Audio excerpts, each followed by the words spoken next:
or really framed for that context. And that's what the Braid Fund is. So that we are looking at investing in the skills, the confidence, and the capacities of creatives locally before we start negotiating and having the conversations about how do you collaborate internationally. There has to be a sense of journey, there has to be a path that is kind of clear and accessible and understandable for young people to see how they gain their skills and how they can build their networks as well to be able to do the thing that they want to do. Because also we appreciate that sometimes people don't have the formal training or access to that level of education to be able to develop or sharpen those skills.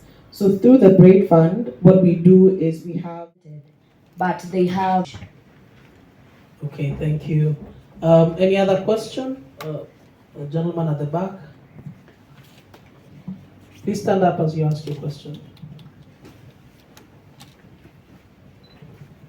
Hello, my name is Steven Mwalili. I'm a digital journalist and a content creator. I like that because these questions are very much connected. You're both interested in the approach and our ways of working. And, as I was mentioning before, the work that we do at the British Council is artist-led. And maybe let me speak a little bit more. Run by a partner that is called TICA, which is the Trust for Indigenous Cultures and Health. And we work with and through others to avoid the thing that you're saying. When organizations like the British Council center themselves, it's harder to reach communities and artists and creatives that do not know how to make a direct connection with the British Council for whatever reason. It could be language, whatever access barriers exist, it becomes harder if you don't work through others. So a lot, if not 100%, I think 90% of our work is done through others. And TICA are a really great example. We were really thinking about what the opportunity is for creatives who are at the beginning of their career. Earlier I said this thing you don't really know what you don't know, right? So how do you find out what you don't know and what you need to know to be able to develop the career that you're after? So in working with TICA, we really developed a new framework for granting creative heritage practitioners, because we've seen that for the most part, people who are working in more contemporary cultures, so like popular music, for example, are more likely to gain access to funding than that young person in Maralal who is thinking about their cultural heritage. So we wanted to develop a project that is specifically addressing or really framed for that context. And that's what the Braid Fund is. So that we are looking at investing in the skills, the confidence, and the capacities of creatives locally before we start negotiating and having the conversations about how do you collaborate internationally. There has to be a sense of journey, there has to be a path that is kind of clear and accessible and understandable for young people to see how they gain their skills and how they can build their networks as well to be able to do the thing that they want to do. Because also we appreciate that sometimes people don't have the formal training or access to that level of education to be able to develop or sharpen those skills. So through the Braid Fund, what we do is we have a two-step application process, because also you will see often in the creative sectors and often with accessing money anywhere, you have a really long application form that is often complicated to fill in. And so when it comes to the work that we do with TICA, the Braid Fund, is saying you can send in a video expression of interest, literally saying, what are you trying to do? Why now? What will you do with these funds? And how can it support you to do that next thing?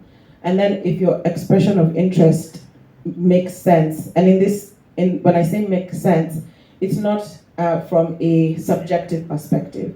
It is when you think about the money that the partner is asking for, does the activity match the ask? Things like that. Is your expression of the urgency or the thing that you're saying it has to happen now, or this is the motivation, is it clear? And is it also true? Someone can say that there's an endangered tribe in place X and they may or may not exist, So we check for the factuality of the thing and then also see, is your approach grounded in something that you can deliver? Can you do the thing that you're saying you're trying to do? So that way, by the time that the British Council invests that grant, you can be left alone to manage that money. So I hope that answers both questions. That question of when do you leave an artist? We don't leave artists. We try to create communities where they can tap in, thrive, connect with each other through the British Council and through our partners. But in the way that the models have been created, in this way that we say we are interested in the thing that you're interested in, that is honestly a more sustainable way of working, because you will continue to be interested, hopefully, in the thing that you're interested in. And if you change your mind, if you decide I'm no longer interested in heritage, I'm now interested in contemporary music, or I'm now interested in literature, that you can still come back to the British Council and those interests will be provided for based on the opportunity that you apply for. So it might sound a little bit abstract, but at its core, I think the key message is the way that we work centers the artist to be able to access resources, networks, and funding that they need to do the work that they're setting out to do. It is not about themes or priorities set out by the British Council. It is really, what are you trying to do? Why are you trying to do it now? And how can the British Council support you to meet those goals? Great. Thank you very much, Sandra. We appreciate all the excuse me. We appreciate all the questions and comments. I know we still have a lot more that needs to be clarified, but Ken and Alfred, if you have not already received a communication from them, a press release from them, be assured that you will receive one which has more detailed information. And we're all still here. We're all here to engage and respond to any questions you may have one-on-one. Feel free to walk to any of us, please, and ask the British Council team that are here to just wave or stand so that you know who to speak to. So if you have any further questions on any of the items that Sandra has spoken about, you can reach out to any of us directly, and we'll be happy to respond to those queries. So thank you, Sandra, for that. Yeah, let's give her a round of applause.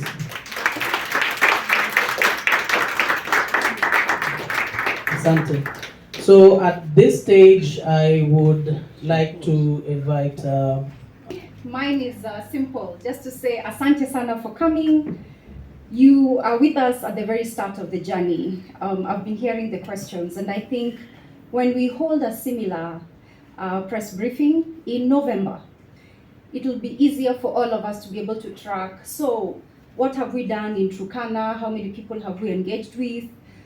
How many people have we engaged with in Kakamega and others? And I've specifically mentioned those ones because we are working there in one of our arts programs, Sanara, that's dealing in fashion. So we really do have a lot to share with you over the course of the year, and we are very excited about it.